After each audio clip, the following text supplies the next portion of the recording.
life. Voices from the Ghetto, when I hear Gil, I'm a pause. I just raise my own pause. I just raise my own pause. To be honest. Hey, it's only happening right here on Caribbean Insight. We're chatting with singing Sandra, the Calypso monarch of the Republic of Trinidad and Tobago for the year 2003. So let's go to the videotape. I lay down in meditation. I took a journey spiritually. My eyes beheld a vision shone clearly in front of me. Well, in the vision I saw an old man slowly beating a drum, humming a melody that was strange to me. Then he called me and said, Sandra, come. He arose and he showed me a country, beautiful everywhere, a land of endless bounty, and the riches beyond compare. There was enough for everybody, for all their material needs. But alas, when the old man showed me, my people, they were all overpowered with greed. And the old man beat his drum. The old man beat his drum. He said, take this melody, girl, go to your country, warn them of the wrath to come, and if you hear him, bye-bye, revelation time. This is revelation. This is revelation. I want them of the wrath. You're gonna get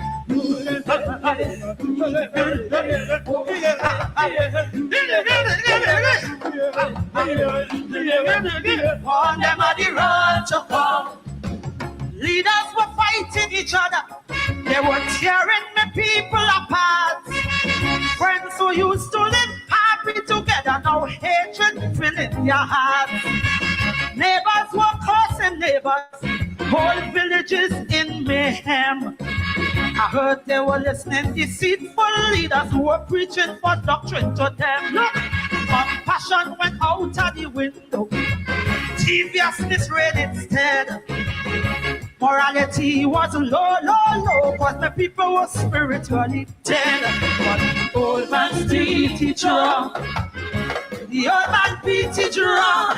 He said, take this melody, girl, go to your country, warn them of the wrath. And if you hear,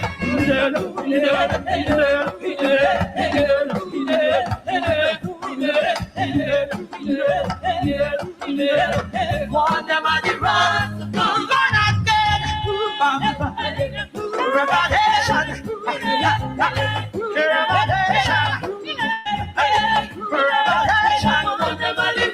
You know what he tell me? He said, go tell it on the mountain, over the hills, and everywhere. Oh, tell it on the mountain. The old man beat his drum.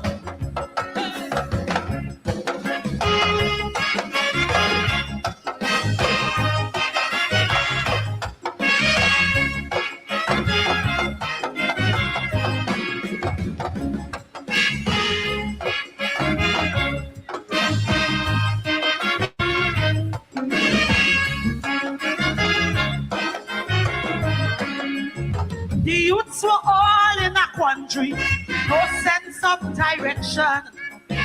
They lost all hope cause they just can't cope. They're already yet, but they're gone. They had no respect for their elders, no respect for themselves also. Their spirits were all in tatters and reading an all-time low. Then I hear them cussing the system, they're cussing the leaders too. But they were raping, stealing, shooting and looting, but they all had nothing else to do. The old man beat his drum. The old man beat his drum. He said, take this melody, girl, go to your country, warn them of the road to come on and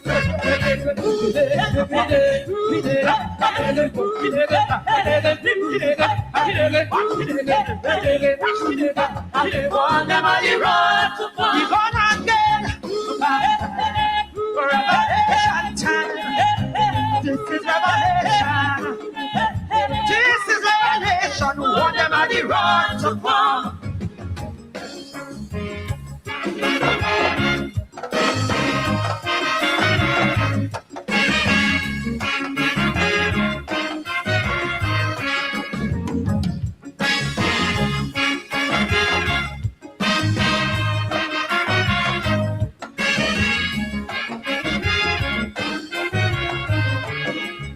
talk to your spiritual leaders. Tell them get on their knees and pray. To get rid of all these karmas that driving good spirits away. Then you tell them, talk to your fellow Calypsonians. Tell them stop the shame and disgrace. Encouraging people to get on and jump up and mash up the place. But behold, I saw the sunrise coming over the mountain range. The old man said that is a symbol of hope if people get serious and change. But the old man beat it drum. The old man beat it drum. He said, take this melody, girl, go to your country, warn them of the road. And if you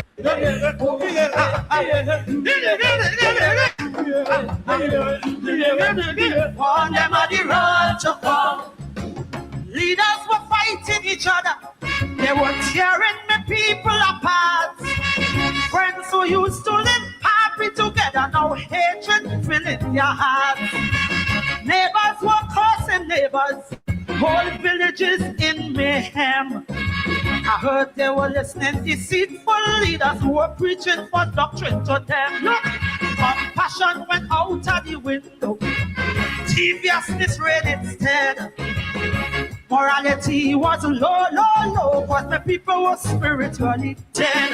But the old man beat it drum. The old man beat it drum.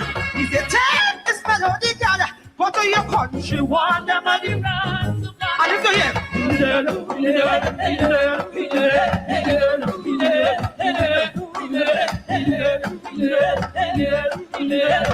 warn them of the wrath. Revelation, you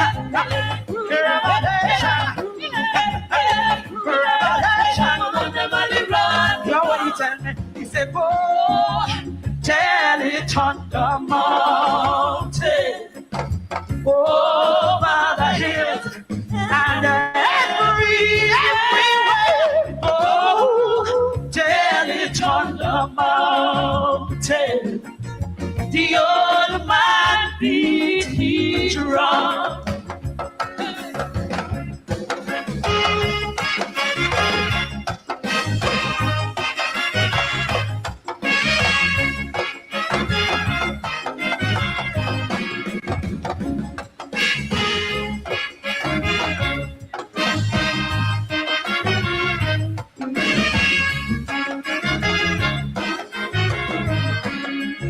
The youths were all in a quandary, no sense of direction. They lost all hope cause they just can't cope. They're already yet, but they're gone. They have no respect for their elders, no respect for themselves also. Their spirits were all in tatters and reading an all-time low. Then I hear them cussing the system, they're cussing the leaders too. But they were raping, stealing, shooting and looting, but they all had nothing else to do. The old man beat his drum. The old man beat his drum. He said, take this melody, girl, go to your country, warn them of the road to come and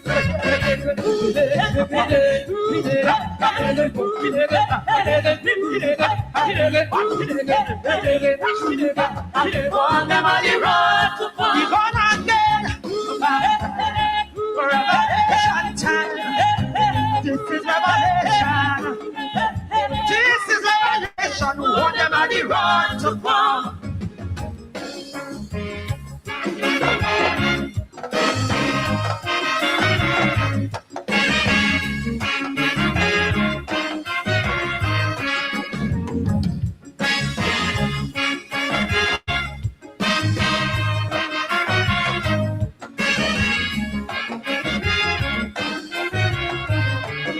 He said, talk to your spiritual leaders. Tell them get on their knees and pray. To get rid of all these karmas that driving good spirits away. Then you tell them, talk to your fellow Calypsonians. Tell them stop the shame and disgrace. Encouraging people to get on and jump up and mash up the place. But behold, I saw the sunrise coming over the mountain disarranged. The old man said that is a symbol of hope if your people get serious and change. But the old man beat the drum. The old man beat the drum. He said, take this melody, God, go to your country, warn them of the wrath. And if you do, I know you guys feel. The old man, the prophetic voice, singing Sandra, the prophetic tradition, the mountain top. Dr. King, the night before he died, also went to the mountain top, prophesizing. The old man beat the drum. A little bit of the Shango and mix up with the comfort and the Jamaican Pocomania. All that we brought with us. All that we brought with us.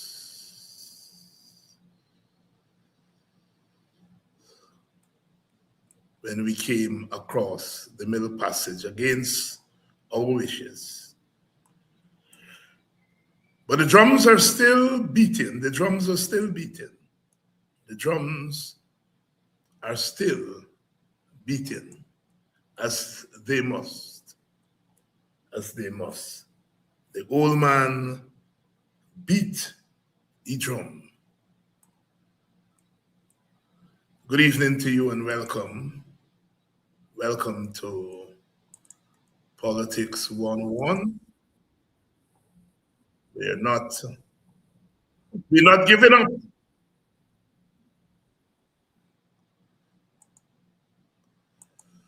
We're trying to get it right here. We're trying to get it right. We're trying to get it right. We're trying to get it right. We're not giving up. Here we go. The prophetic voice of singing Sandra there. The old man beat the drum. Go tell it on the mountain. Revelation time. Revelation time. Good evening to you and welcome to Politics 101. Tonight, Wednesday night, we are here again, coming to watch ourselves, look ourselves in the face, look ourselves in the eye, and speak to the realities of our time. Not speaking in forked tongues, speaking truth. Please share the live, please share the link. We're on, and tonight there are a few things we want to talk about. Tonight there are a few things we want to talk about. A few things that we must talk about. We must talk about. The old man beat the drum, singing Sandra, taking us deep into ourselves there, asking questions as always, asking questions, and giving answers. Please share the link. Please share the link. We are in trouble, some people say. Professor Rex Nettleford would answer that we are always in trouble because we are trying to build a new society. We are trying to build a new society. And so we are constantly having to face questions and to answer those questions, difficult questions. And one of the reasons we elect leaders is that they have to confront the questions of our time. The questions of our time. I am following very closely our government's positions that they're taking on domestic issues and regional issues and global issues. Our president recently met with President Trump of the United States of America, along with the Prime Minister of Trinidad and Tobago, and the question of Cuba came up. And I'm noting our government's position. Our president said that the status quo in Cuba must go. And I'm asking, what about the status quo in Guyana? What are the sins of the status quo in Cuba that it must go? And what are the sins of the status quo in Guyana? That's my question to my president. What about the status quo in Guyana, President Ali? What about the status quo in Guyana, President Ali? I want to know. You see, when you take positions, you have to be able to defend those positions. You have to be able to explain those positions. You have to be able to explain those positions to your countrymen and women. I will let Black Stallions introduce us tonight. We heard from Singing Sandra, the old man beat the drum. Kofi Kwayana, young AUC Kwayana. He loves that calypso, the old man beat the drum. Good evening, brother UC. Standing strong, standing tall. Our mentor, know that name, AUC Kwayana. Know that name, AUC Kwayana. The old man beat the drum. The old man beat the drum. Let Black Stallion talk for us, and then we're going to talk on the other side.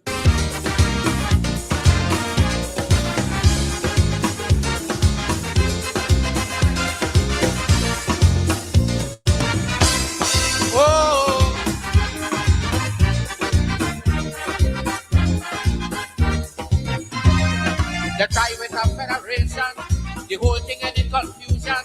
Curriculum and Carifta, but somehow a spelling disaster. Mr. West Indian politician, I mean you went to big institution, and how come you can't unite 7 million?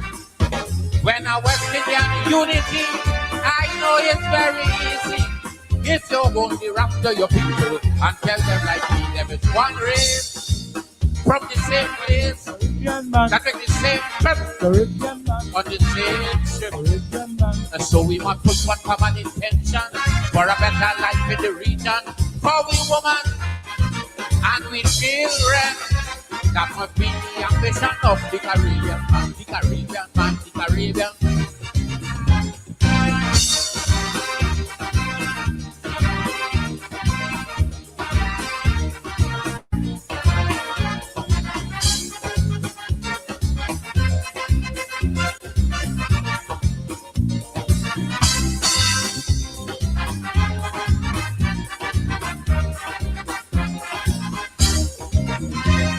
They say that the Federation was imported quite from England, and they're going and come Carifta with the true West Indian flavor. Since Carifta started running, morning, noon, and night, all I hear is money speech, them like ministers giving. But I say no send of money, good for my unity. Now first of all, the people need their identity to be one race from the same place.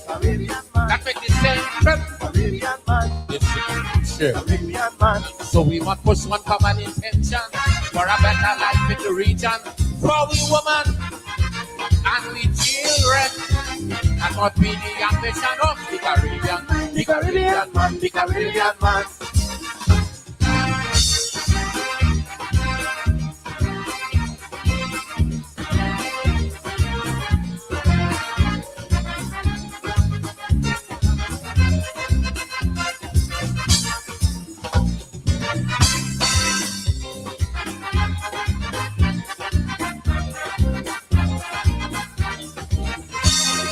Caricom is wasting time.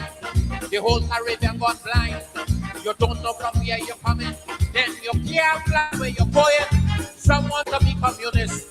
Brother, some want to be socialist. And one set a religion to add to the foolishness. But look, a man who don't know his history. Can't form no unity. Tell me how could a man who don't know his roots from his own ideology? One race, The Caribbean man, from the same place. the Caribbean man, I take the same trip. the Caribbean man, On the same the ship. Caribbean man. So we must put one common intention for a better life in the region. For we women and we children. That must be the ambition of the Caribbean. The Caribbean man, the Caribbean man.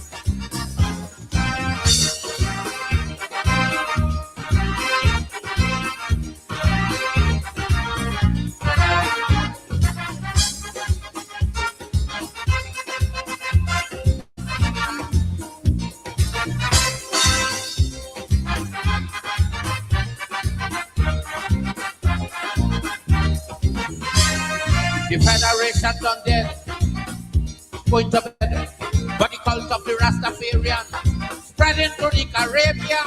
Rastas now in Grenada, Rastas now in St. Lucia. But to run yes, you get in pressure.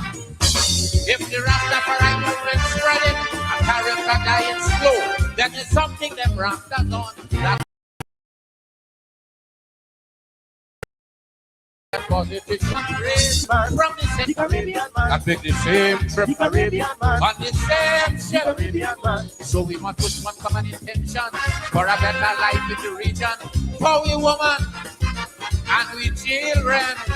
That must be the ambition of the Caribbean. The Caribbean man, the Caribbean man.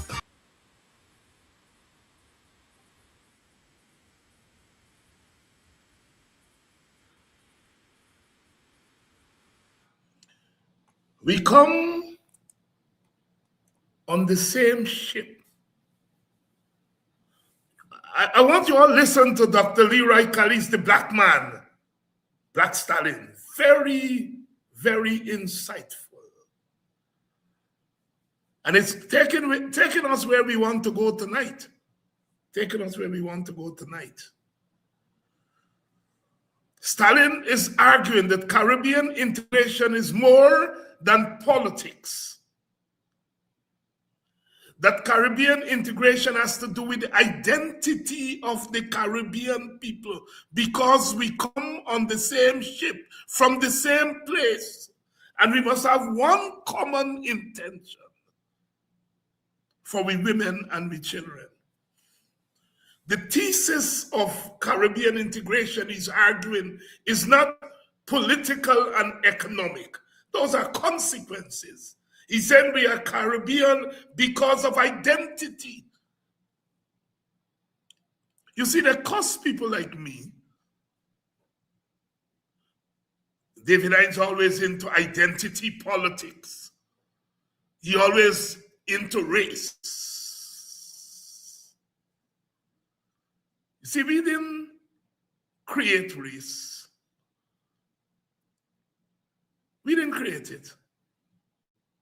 We are to fight race as a Caribbean people. We are to fight against racism to maintain our identity.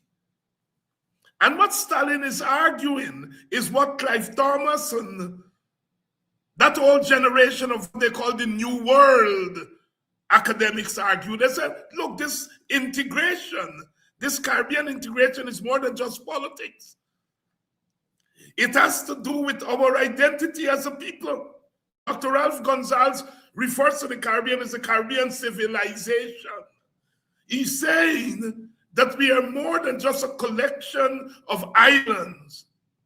We are a people who have developed an identity, a story, and we have created things in this world.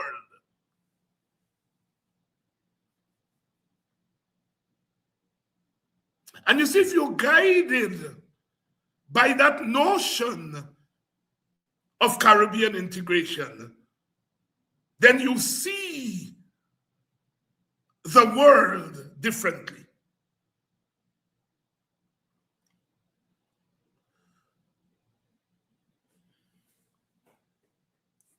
Black Stallion is insightful. Caribbean integration is not primarily economic and political, it's cultural.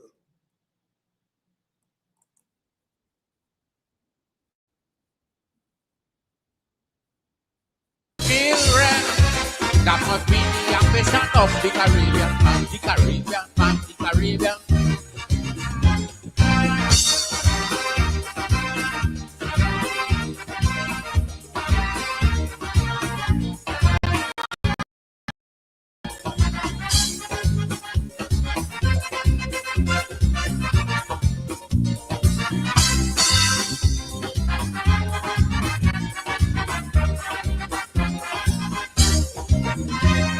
They say that the Federation was imported quite from England, and they're going and forming a character with that true West Indian flavor. This character started running for noon and night. All I hear is money speech, them like ministers giving.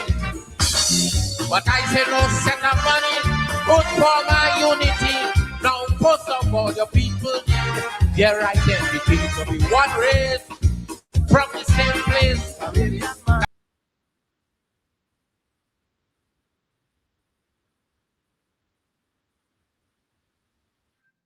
No set of money can form a unity. The first thing, your people have to have their identity. Identity, what do you identify with? If you're saying that you're Guyanese, if you're saying you're Caribbean, what is it that identifies you and separates you from others? When you say, I am Caribbean, I am Guyanese, you're saying, I am not something else. I am. No set of money can form a unity. The Black Stallion makes reference there to federation. Between 1958 and 1962, 10 Caribbean countries came together to form one union, one country. It was called the West Indian Federation. Guyana was not part of it. Dr. Jagan, who I have tremendous respect for and who I will urge you all here to have tremendous respect for, because his contribution to our country is enormous. But when it came to the federation, when it came to Caribbean integration, he felt that it had to do with elections and numbers. And so he did not take Guyana into the West Indies Federation because he said his supporters, Indian Guyanese, would become a minority in a West Indian Federation. And he would not be able to win elections. I am paraphrasing his position here. For him, Caribbean integration was not about identity. It was about politics. And Sidney King, Rory Westmus, Martin Carter, Keith Carter, and others who had not gone with Burnham when Burnham left the PPP in 55. In 1956, they left on the question of Caribbean integration because for Sidney King, he's still alive, he used Guyana. Caribbean integration was about identity, not who got more votes and who got less votes. Sidney King got it right. Jagan got it wrong. On this question of Caribbean integration, how do you define our Caribbeanness? Black Stalin is saying no amount of money. What he's saying there is that integration, our integration cannot be premised on economics or politics. It has to be premised on our identity. Who are we? We come on the same ship. 1979, he sang that Calypso and won the Calypso Crown of that year. And he had an argument with the great Dr. Eric Williams. Because Dr. Williams, Trinidad Prime Minister, Trinidadian, West Indian patriot, who wrote Capitalism and Slavery, arguing that British and European capitalism and development were premised on the returns they got from sugar in the Caribbean, capitalism and slavery. That what we call European capitalism, the capital for that capitalism came from slavery in Guyana and the Caribbean. This is Dr. Eric Williams. And so he's arguing with Stalin when Stalin said, we come on the same ship from the same place. Trinidad Prime Minister, who ought to have understood Stalin, he said, well, Black Stalin, what about others who didn't come on that ship? But we all came on the ship, Dr. Williams. Black Stalin argued with him. The Africans came on slave ships. The East Indians and Portuguese and Chinese came on indentureship ships. And the place that we all come from is not just the physical place of Africa or India or Madeira, but we come from civilizations. That's the place Black Stalin is talking about. And we brought those civilizations to the Caribbean. That is why Dr. Ralph Gonsalves referred to the Caribbean as a civilization, because we were civilizations before we came here. The great civilizations of Africa, Mali and Chad and Songhai, the great civilization of India, the great civilization. We brought civilization here to the Caribbean, and the native indigenous people already had their civilization here. The Mayans and the Aztecs and the Incas, the Wapisianas. And so the coming together of those civilizations create the Caribbean as a civilization. Our identity as a Caribbean people has to be based on the fusion of those civilizations. From Cuba and Jamaica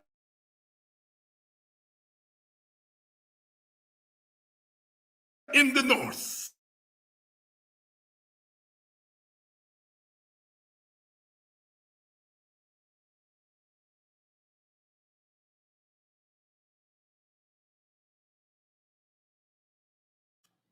right down to the south. We are a Caribbean civilization, and our Caribbeanness is more than economics and politics. It's about a shared identity. The Caribbean identity.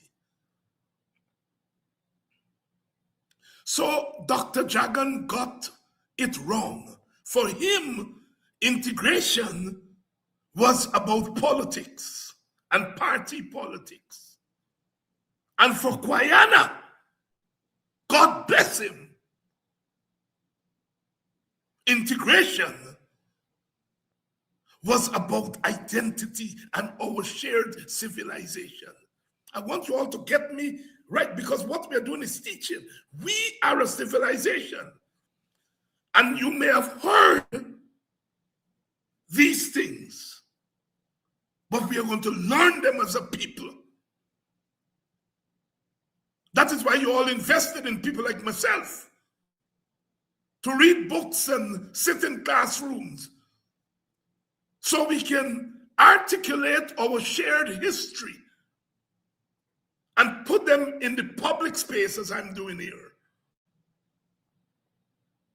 Dr. Jagan got integration wrong, says Black Stallion. No set of money, no set of votes can form a unity. You got to rap to you people about their identity. I am happy. I am grateful to be a disciple of AUC Kwayana. There's an exchange between Kwayana and Jagan. Jagan's address to the 1956 PPP conference in New Amsterdam. And Kwayana's response to him, it was published by University of Puerto Rico, in which Kwayana argues for integration, left the PPP on the question of Caribbean integration. Because Kwayana is arguing, like Black Stallion, whether we are East Indian or African or Chinese or Portuguese, we all come on that ship. Africans came against their will. Indians came largely of their own choosing. Amerindians came largely of their own choosing, but we all came. You all remember that book we used to read when we were little boys of my generation? The people who came, we all came to this place. That is why we are Caribbean. Jagan did not define Caribbean integration in terms of the people who came. He defined it narrowly about the interests of Indian Guyanese. From Cuba and Haiti in the north, and I'm talking about Cuba and Haiti, because you see, in 1804, when the Haitian Revolution eventually triumphed, it was a 20-year-old war. And the Haitian Revolution triumphed in 1804. At that time, Haiti was the most prosperous sugar colony, making money for France. And after the revolution, Cuba became the most prosperous sugar colony. Talk to me. Let's talk tonight. So Cuba and Haiti are foundation to our Caribbean integration.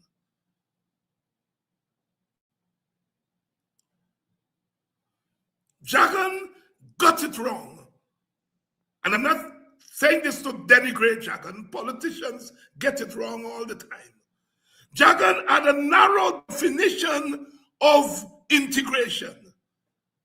Kwayana had a broader, more cultural definition of Caribbean unity. That Caribbean integration is not just based on economics and politics. More importantly, it is based on culture.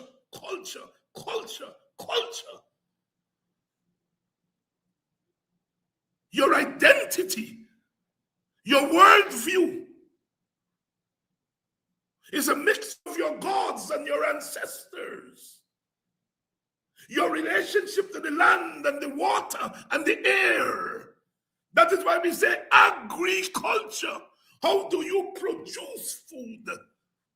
The culture that goes into the tilling of the soil. Talk to me tonight. Talk to me tonight. We are going. The federation broke up because Alexander Bustamante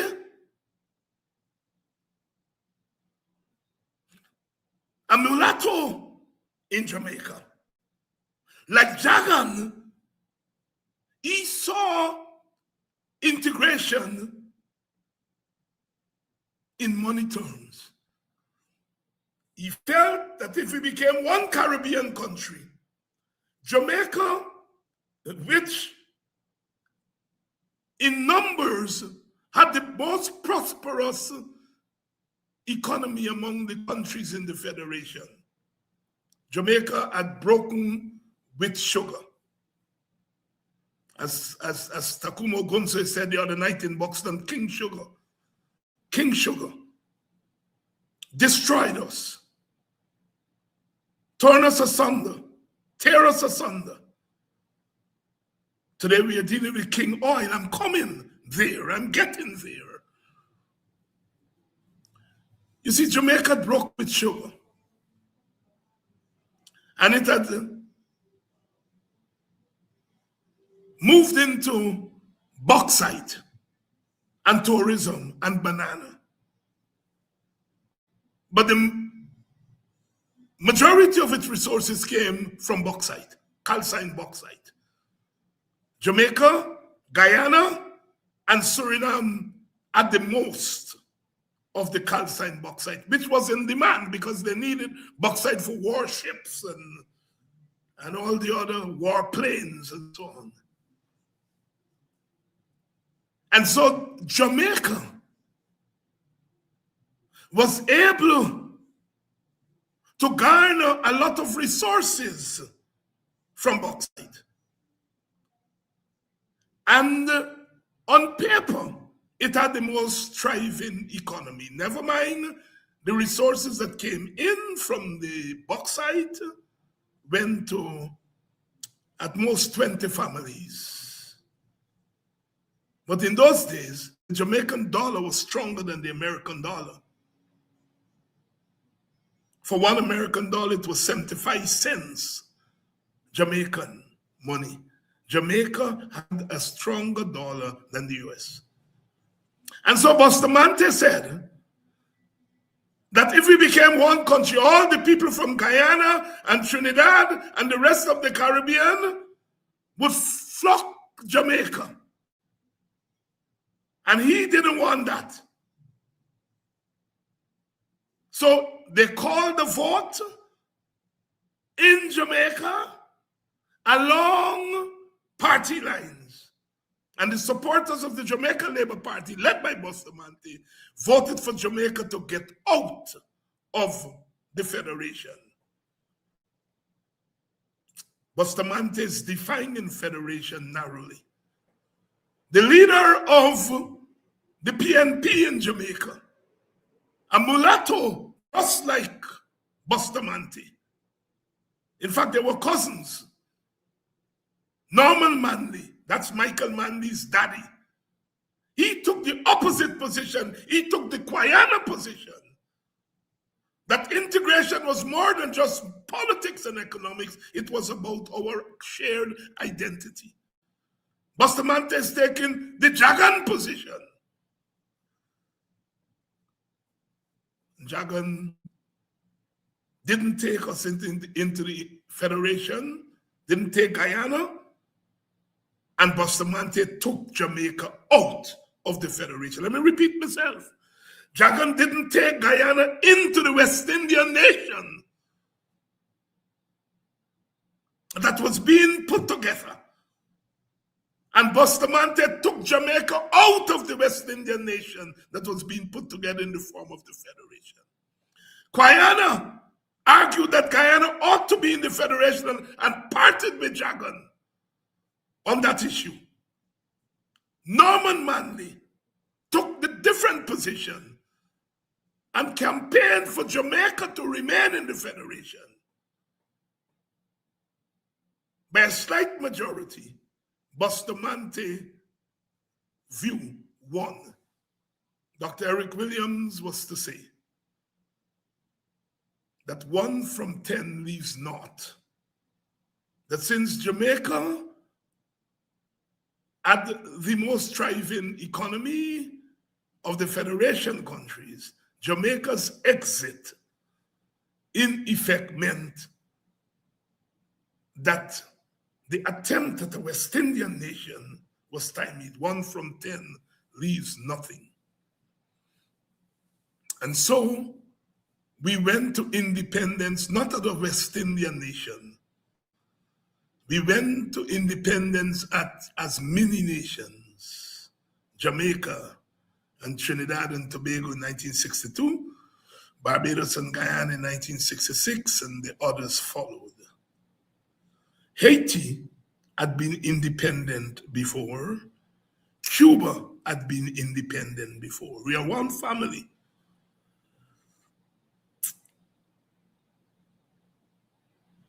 After the breakup of the Federation, the dream of integration did not end. We moved from the Federation to the Caribbean Free Trade Area, CARIFTA, that Black Stalin talked about. We had the Little Eight.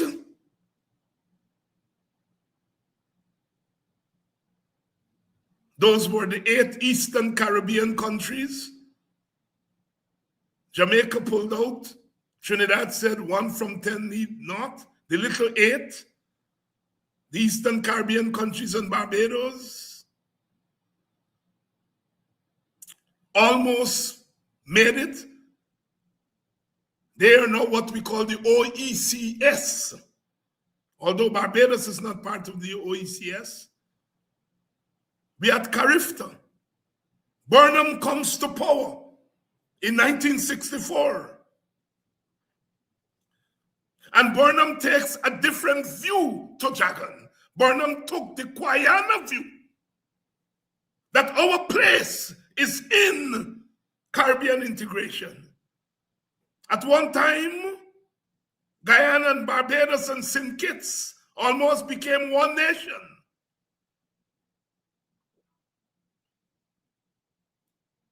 We moved from CARIFTA to CARICOM in 1973 with the signing of the Treaty of Chaguaramas.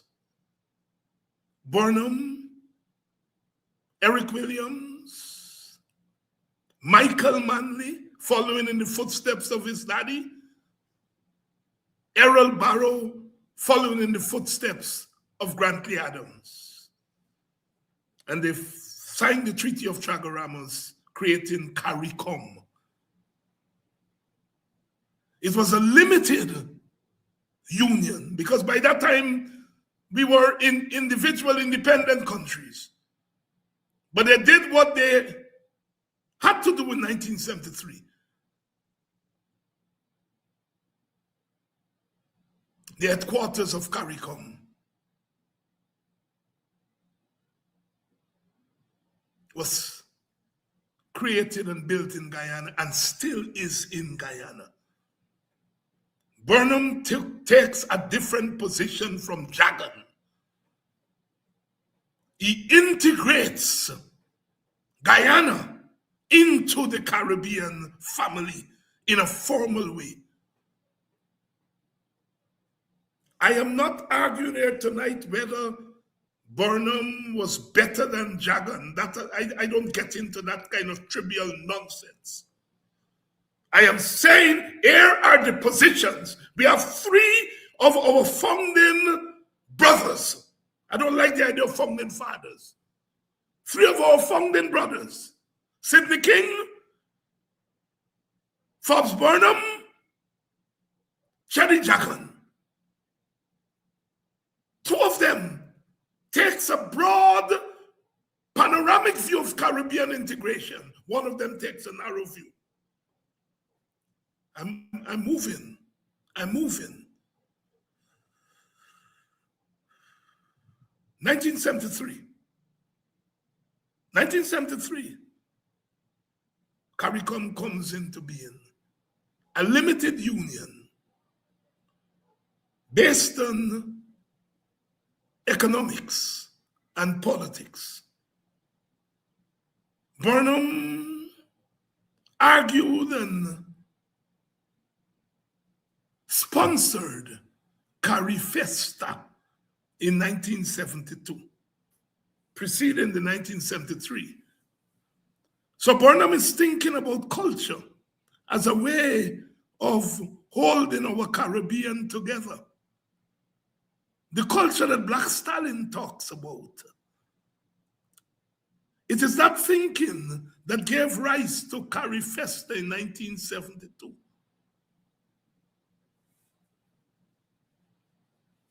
Teach ourselves and teach our children.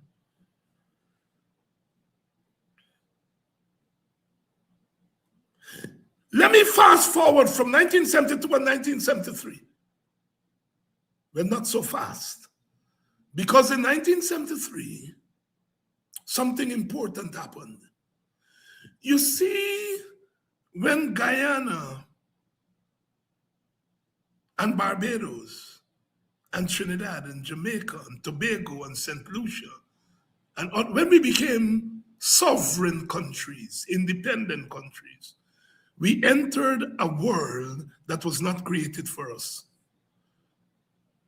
The New World Order was created after the Second World War. We were still colonies. And they created that New World Order for the so-called victors of the war. And we became independent in that world.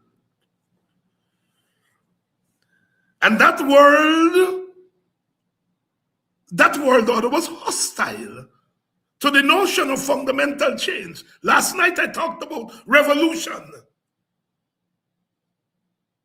meaning fundamental change, upturning an old order and replacing it with a new order. A revolution is not something that happens every day. A revolution is broader than the physical geographical space that the change occurs. In an age of revolution, in the 18th century, we had the French Revolution, the American Revolution, the Haitian Revolution, and the Berbice Revolution, 1763, even preceding the 1776 American Revolution and the French Revolution, when Kofi and his brothers and sisters took over the colony of Berbice for over a year. It was a revolution. They held the colony for a year. That age of revolution. The battle cry of liberty, liberty, liberty, freedom.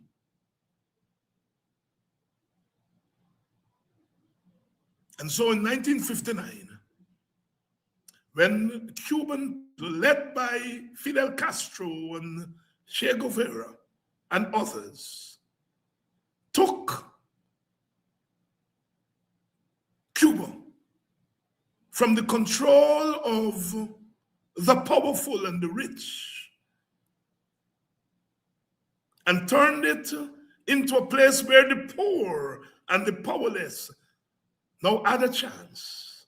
1959, the Cuban Revolution, following in the tradition of those revolutions of the 18th century that I'm talking about. Our independence was also revolution, starting in the 1930s with what they call the 1930s riots, where the people of the English-speaking Caribbean, from Jamaica and Barbados in the north to Guyana and Trinidad and Grenada in the south, rose up and threw off the yoke of colonialism. Freedom, freedom.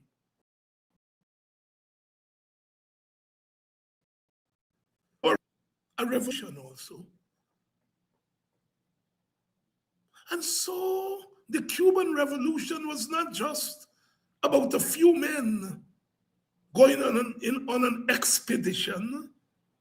The Cuban Revolution was about the question of freedom and liberty. So was the Nicaraguan Revolution and the Grenadian Revolution of the 1970s. It was about people of the Caribbean doing as like the people of the 13 original colonies that became the original 13 states of the United States, crying out and rising up for freedom. What do they have in common?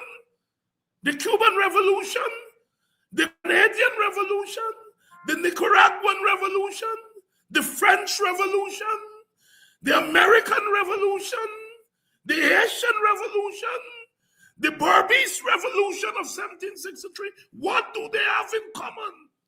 It's about ordinary people living under the yoke of oppression, rising up and saying, we want to be free and we will be free. That's what all those revolutions have in common.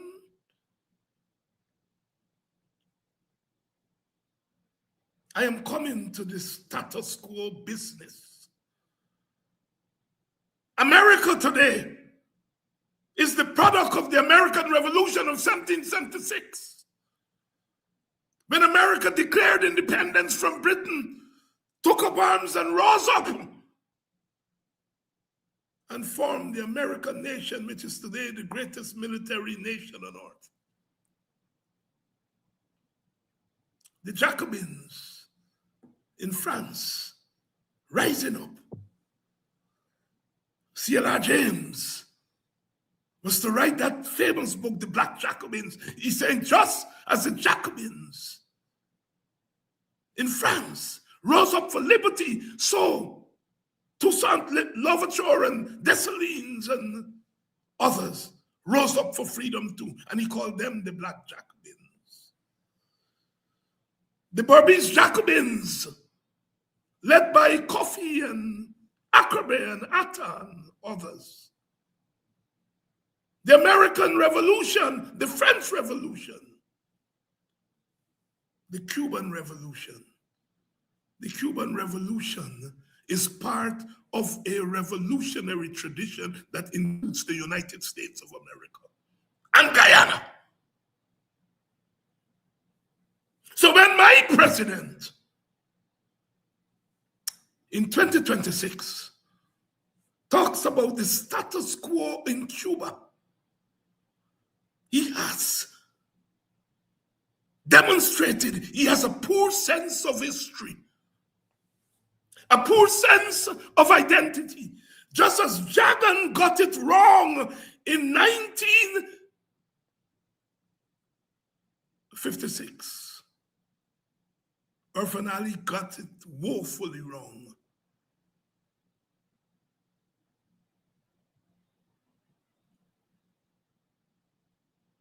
The American developed its own political system.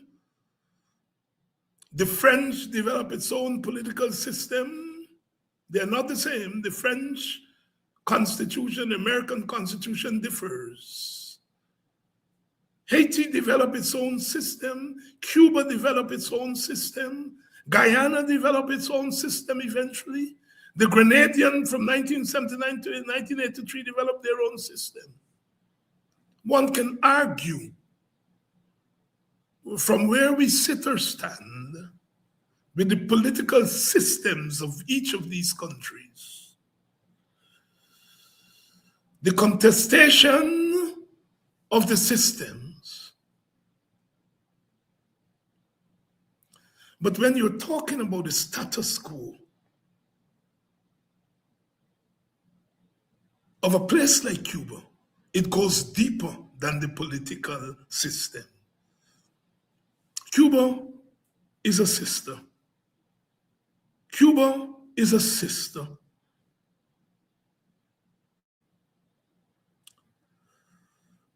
When the Cubans, after we normalized relations with Cuba in 1973, I'm going back to 1973 now, because just as we are signing the Treaty of Chaguaramas, Burnham and Manley and Williams and Barrow are normalizing relations with Cuba. Because you see, the world that was not created for us excluded Cuba. And those four leaders of those four countries decided in 1973 that they are now going to include Cuba because Cuba is family, the family that Black Stalin is talking about.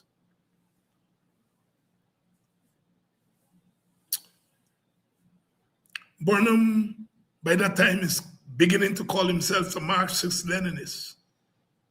Eric Williams never gave himself a label. Errol Barrow never gave himself a label. Michael Manley calls himself a democratic socialist. But all of them had one thing in common. Despite their different attitudes to the isms and the schisms, they had one thing in common. They believed in a Caribbean identity that is grounded in our shared history. Whether we came from Africa, whether we came from India, from Madeira, from China, or whether we are indigenous in the sense that we came to this Caribbean before indigenous people. Our shared history. And their attitude to Cuba was not based on the Cuban political system. It was based on the fact that Cuba is family.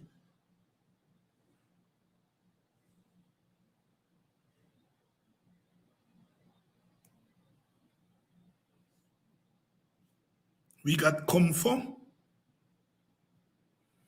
the Eastern Caribbean, they got Shango, the Jamaicans got Pop, the Cubans got the Yoruba, Orisha, Santeria, the Haitians got it all. Identity, identity. And so when my president goes to America and said the status quo of Cuba must go, I condemn him. I don't care about Ali's politics.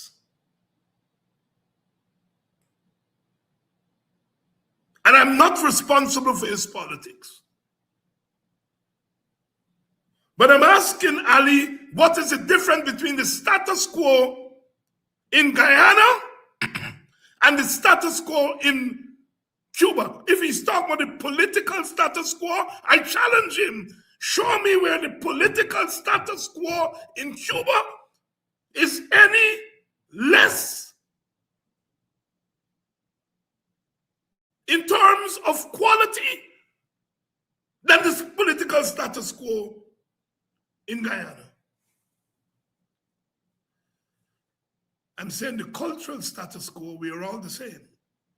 And if Ali is saying the political status quo in Cuba is bad, I am saying, Mr. Ali, look Guyana in the face, the Guyana that you preside over, the Guyana that you are dragging into the mud. Tell me whether the status quo that you are building and presiding over in Guyana is any better than the status quo in Cuba. That's what I want you to answer. I don't care about your politics. I'm fighting your politics. I've always fought it and will continue to fight it and encourage our people to fight. But you don't go and wash your mouth on Cuba and the status quo there and ignore the fact that your status quo is probably worse than the one in Cuba.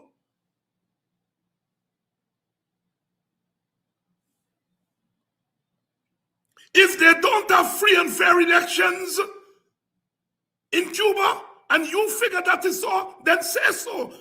But look yourself in the eye and say whether you are not the product of rigged elections in Guyana. And if the status quo in Cuba must go, the status quo in Guyana must go. Talk to me tonight. And I'm talking to you because I could talk to you.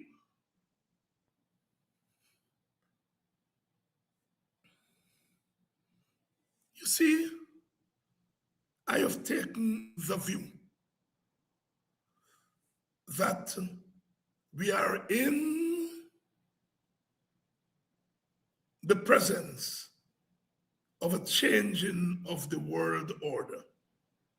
The world order of the post-Second World War is being replaced by this new world order led by the United States. History marches on. Guyana has no control over what America does. I grant that. And I think as small nations, we have to be cognizant of that. We have no control of what the US does. I'm of that view. If we could stay out of the political contestations on the global stage, then we should stay out. I've argued for what I call a neutralism on these matters because we don't influence them. And we ought to be conscious of our place as small societies with no leverage. We don't have nuclear weapons, and so we cannot influence anything in any deep and fundamental way. So I just want to put that. And so when we are crafting a foreign policy, our foreign policy has to take note of our history. It has to take note of the history of the world, our place in that world. Burnham, Manley, and Williams and Barrow faced that difficult question in 1972-73 of what to do with Cuba, which America had deemed a rogue state. And they took the position that whatever the status quo in Cuba, Cuba is our brother, is our sister. We come on the same ship from the same place. And we must pull one common intention for our children.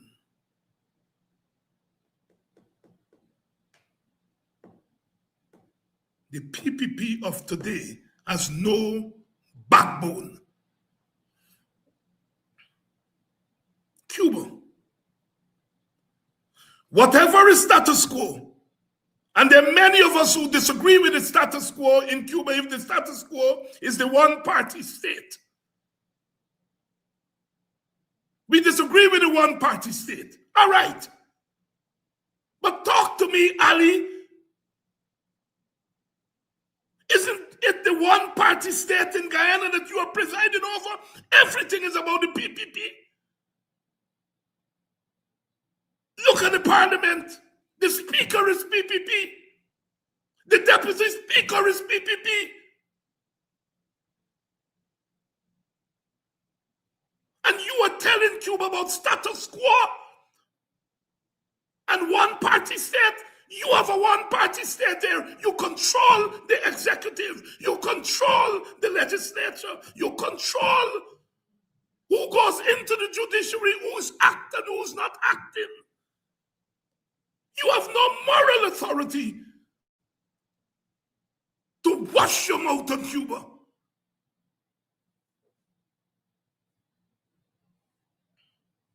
You see, you all listen to me carefully where I'm going with this. The debate over the Cuban system, I'm not getting into that. Because I have studied the political systems, and all of them, from the American system to the Cuban system, to the European systems, to the Guyanese system, all of them are flawed.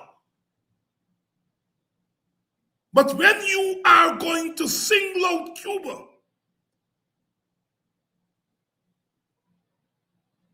not the US, I understand why the US is singling out Cuba. I have no control over that.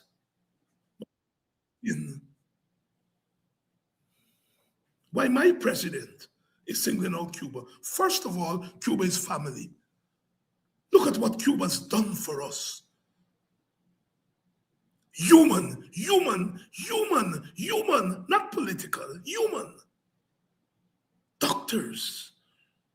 When we couldn't afford doctors, and Cuba couldn't afford doctors because they were poor, just like us, but they provided human assistance to us as a sister, as a brother.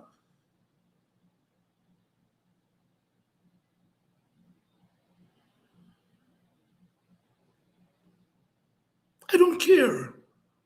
America will always see Cuba in the way it is seen Cuba because they have a history of antagonism. The Americans and the Russians almost went to war in 1962, the Cuban Missile Crisis.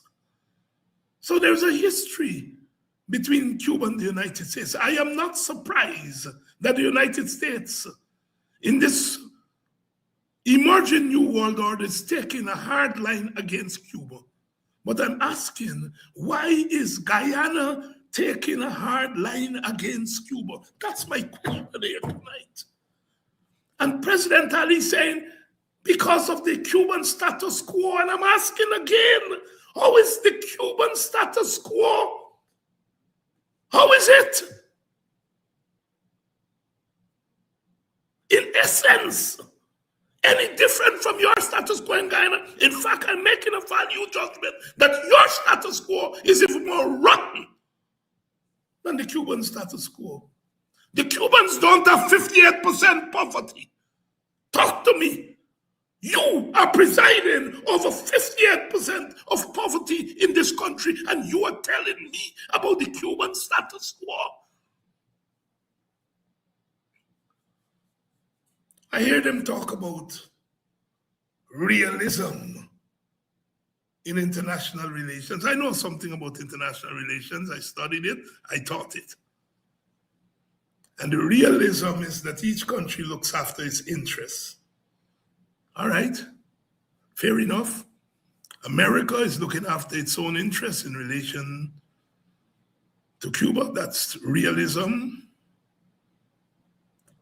And the argument is Guyana is looking after its own interests. Ask, what is Guyana's interest? I know what the American interest is. What I'm asking is, what is Guyana's interest? This realism that I hear some chatty talking about. Tell me, what informs this realism by Guyana? What is Guyana's interest? What is Guyana's interest as far as foreign policy is concerned? What is Guyana's interest? I heard them talking about it on the BBC thing. And that BBC story and so on. Again, the status quo. The PPP government objected to Norton being on that BBC panel. They objected to Anand Prasad, the Stabrook News editor, being on the panel. They said they're partisan. But they agreed to Azzeddin Mohammed being. Well, Azzeddin Mohammed, isn't he partisan? Why you agree to Azzeddin going? Because they feel they can beat up Azzeddin.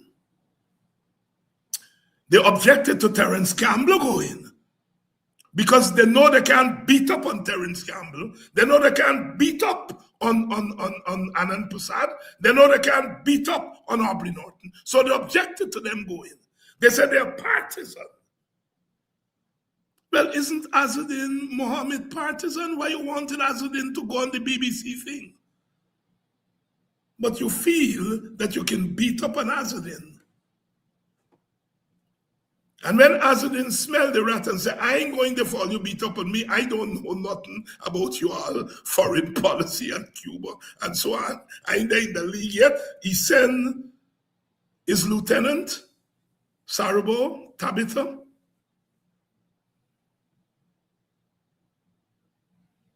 You tell me if that's not deviousness on the part of the PPP. If the BBC was saying, look, we want the political status quo to come there and the status quo from civil society. The political status quo is the PPP, 36 seats, Rabin seats, some of them, Win, 16 seats, APNU, 12 seats. But suddenly APNU is not part of the status quo. Win is, because you all feel that they can beat up on Win. You're not serious. You're not serious. You're trying to score political points on these issues. So when the issue of foreign relations came up, and Brother Ashley was waffling,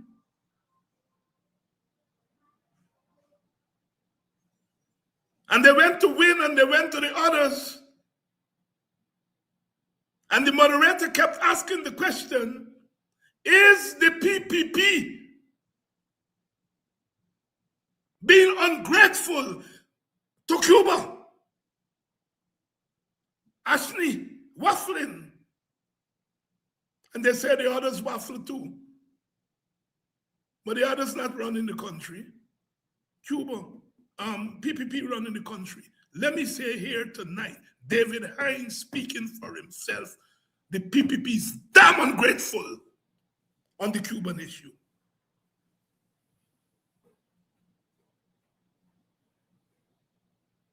There's nothing the Guyana government can do to stop what America wants to do to Cuba. There's nothing.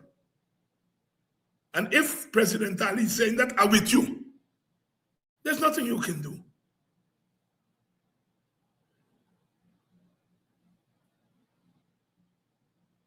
There's nothing you can do. I am with you on that. But by God, some self-respect. Could at least shut your mouth. Shut up.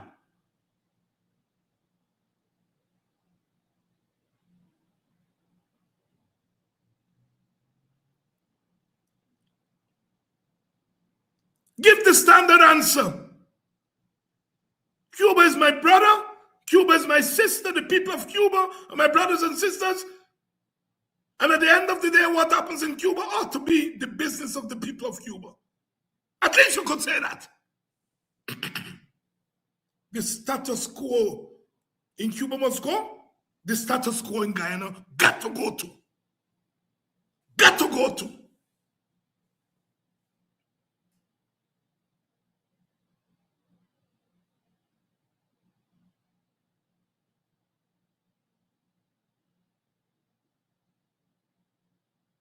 You're going to be crying out about Jagan tomorrow. And what Jagan built in terms of fraternal relations with Cuba, you could not even say Cuba is my brother. Cuba is my sister. I may not agree with the status quo in Cuba. I cannot stop what the status quo in America wants to do with the status quo in Cuba. But Cuba has been good to Guyana and the Caribbean.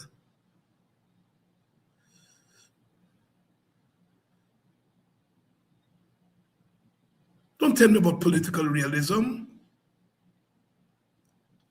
and that your foreign policy is driven by your interests. I'm with that. That's what the realism is. But I want you to tell me what is driving Guyana's realism. That you're telling me political realism from a Guyana standpoint must mean throwing your friends under the bus when you don't have to.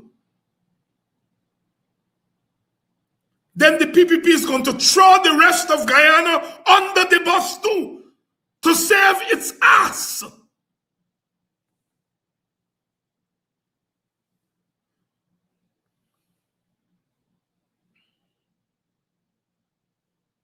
The Cuban question is not an easy question.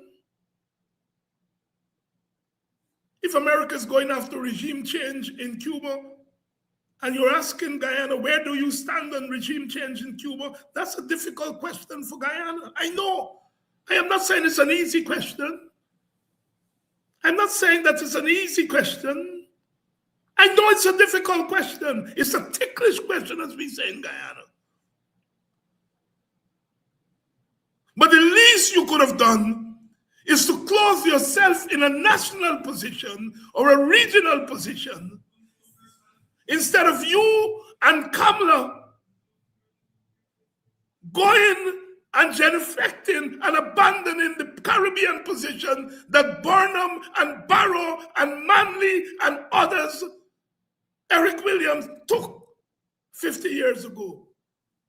You could have come to your own parliament and get us there. Ask us what to do.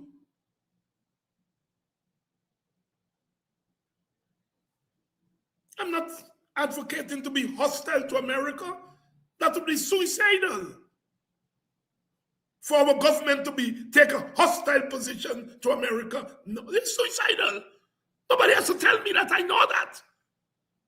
And I wouldn't advise my government to do that. But it's equally suicidal to abandon your brother and sister, your blood brother and sister. We come on the same ship from the same place.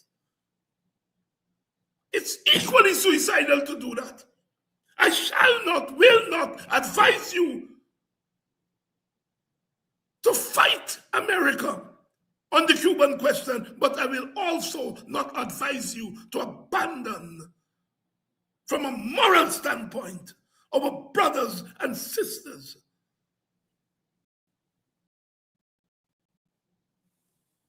If the bombs begin to rain down on the Cuban people as they are raining down on the people in the Middle East, Ali, Jadio, and the PPP government will be responsible for the blood of the Cuban people that will be shed there. I'm talking black tonight.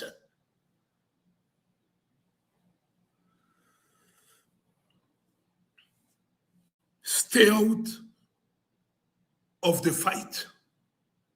I'm with you there. Do not foolishly go and antagonize America. I'm with you there. But there is a line that must be drawn. It's a line that must be drawn. But you see, when you participate in the killing of 400 African and more of your own people, then you have no value for the Africans and non-Africans in Cuba. When you slaughter your own people,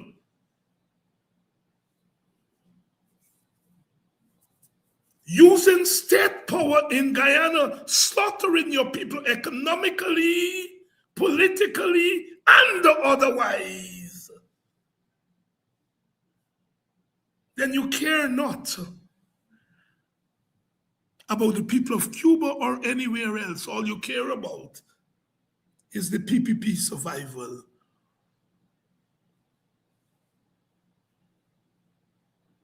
If the status quo in Cuba is rotten, the one in Guyana is 10 times more rotten.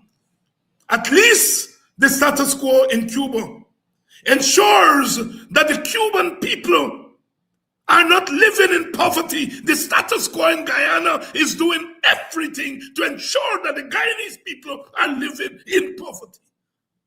Talk to me, because I represent a part of Guyana too. And I could talk to you. I'm laying it out there tonight. I'm not saying it's easy. If you were asked to go along with regime change in Cuba, you have to dance your way. You're a small country. You can't do nothing to change that.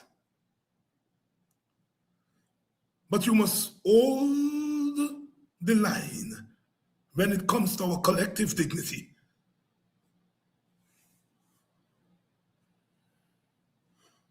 The Americans they're not foolish. They understand the country that you're in.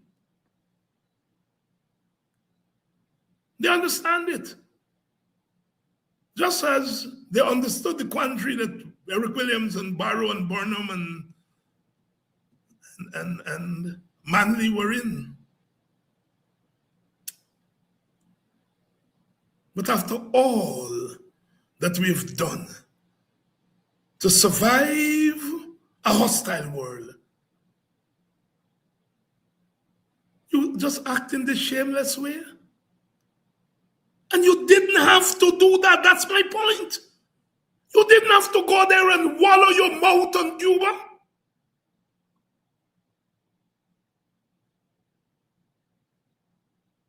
I happen to disagree with the one-party state in Cuba. I disagree with it.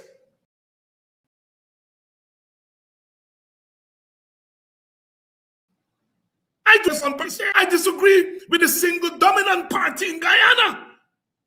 Because although we're not a one-party state, we have a single dominant party in Guyana, which is not qualitatively different from the one-party system in Cuba. I disagree with the political system in Cuba, the one-party state. My party has never embraced that.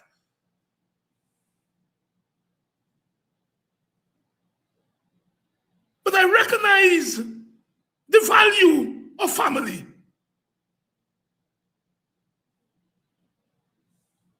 And if we're talking about reforming the political status quo in the world, then all of us must come under the microscope.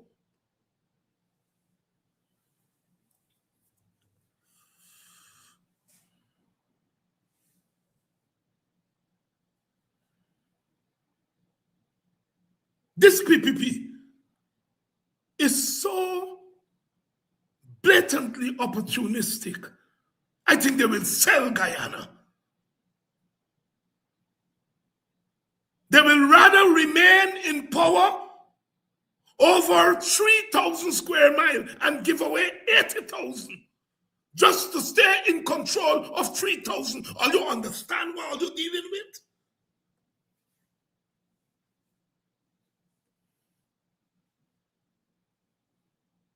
Are you understand what you are dealing with? I have never seen a more opportunistic government than this one. And they don't have to be.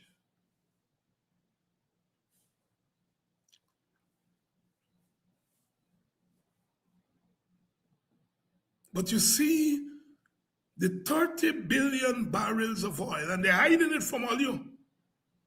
They're telling you it's only 10 and 11 billion, it's 30 billion barrels of oil. And that's what they are concerned about.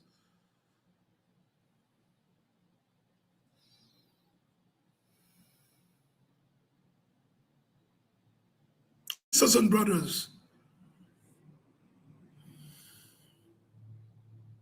sometimes we stray because we are caught up in the surface of things. I think I said earlier in this week that what the APNU has, the condition of the APNU, we had a setback, an electoral setback. But we are not diminished politically. And some of you all are getting into that nonsense. Instead of lifting us up so that we can continue to fight all kinds of nonsense, who too black, who too ugly. And that's where the PPP has driven us. And some of you all are acquiescing to it. While they go on the world stage and sell us out.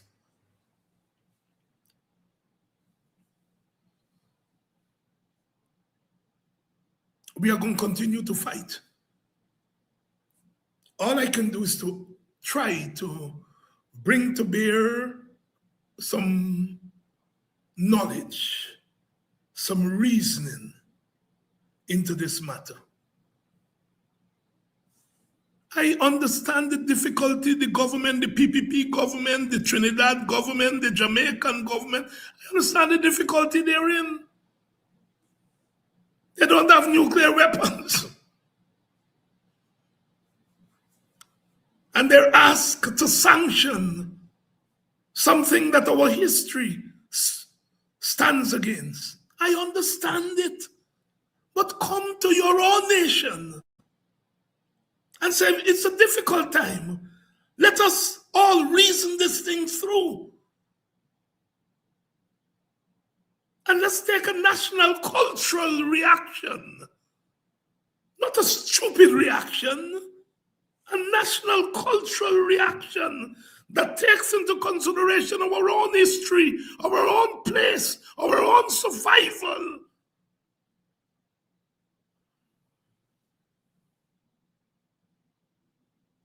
You see why people like me can't go on the BBC. Because this is what I will say to the BBC people.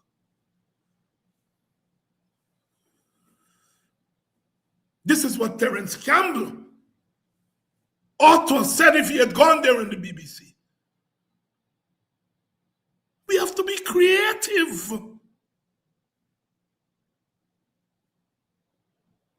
We don't have to be foolish. And go and take some anti-American position. That's foolish. But the alternative to that foolishness is not spinelessness. The alternative to that foolishness is not spinelessness.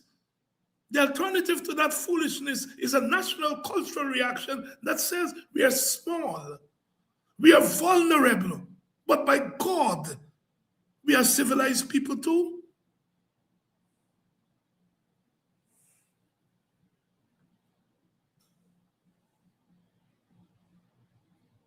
I don't want the PPP to lead me anymore. I never did before. But after this sad performance on the world stage, where you couldn't bring to bear the collective, creative, intellectual tradition of Guyana,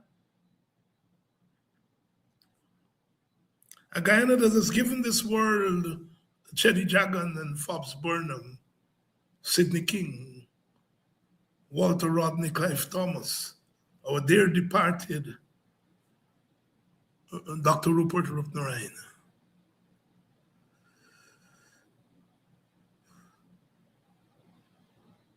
We have given this world a Clive Lloyd with a bat in hand becomes majestic. We have given this world a Lance Gibbs with a ball in hand becoming the supreme maestro.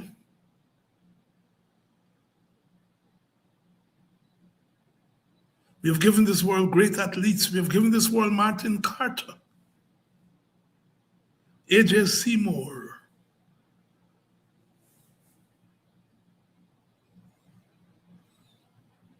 We have given this world civilization.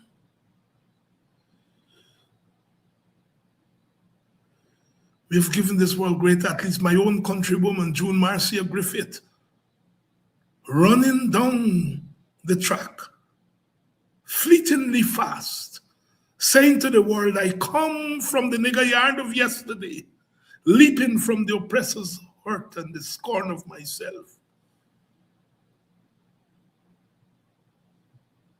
From the world of yesterday, I come with my burden. To the world of tomorrow, I turn with my strength. And my strength is that once I'm on that track, and that gun goes off, badam, and I begin to run down that track, I'm taking with me all the burdens of my history and saying to the world, I am somebody, we are somebody. We have given this world. They refer to Clive Lloyd as the great captain, carrying on his shoulders the burden of the Caribbean civilization, that we could govern ourselves. If we could win at cricket, and we won for 20 years as a Caribbean nation, saying to the world that we could govern ourselves and we could govern our thoughts. For President Ali, on the backs of all of that, to shamelessly prostrate when he didn't have to do so, betrays a lack of depth, a lack of appreciation for our history. And that is what saddens me and ought to sadden you all. You all better start fighting harder than we did yesterday, because we are in trouble. We are in trouble. We are in trouble. This ultimately is not about Cuba. This ultimately is about Guyana. Because our myopic, President Ali's myopic attitude to Cuba. Look at what the position they've taken on the Cuban doctors here. They say, well, it's the Cuban pull out the doctors. Well, if that is true and the Cubans are on record of pulling out the doctors, what do you expect them to do? They're pulling out their doctors because you have indicated that you don't want the doctors there anymore. What do you expect them to say? We are not fooled. We are not fools.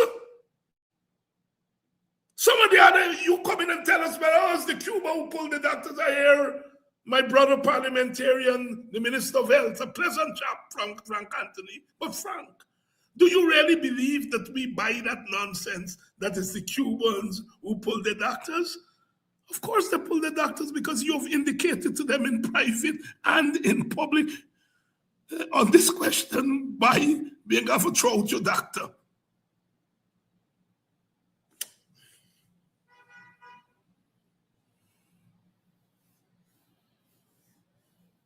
We shall still rise. We shall still rise. We shall still rise. The world is changing before our faces. The world is changing. Whether it's in the Middle East or here in our Caribbean, the world is changing in a blatant way. And as I said, as small states, there's not much we can do to stop that.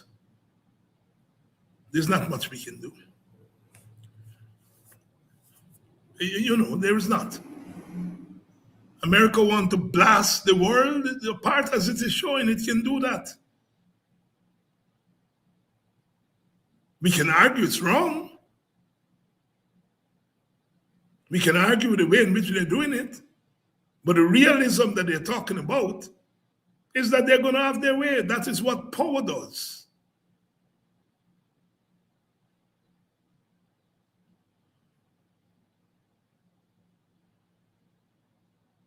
So we ought not to get caught in that argument, you know. It's unnecessary. Excuse me. It's unnecessary. But we have pride too. We have dignity.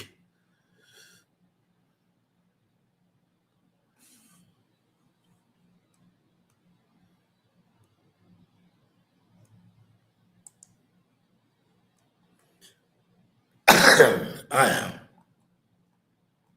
We have pride. We have dignity.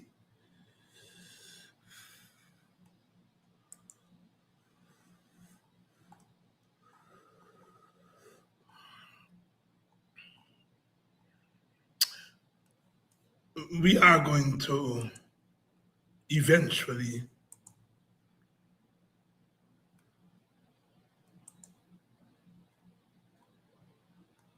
make it to the other side of the river.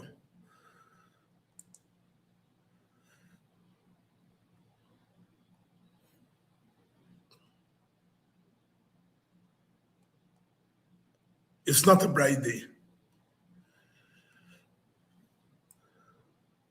but we have encountered difficulties before.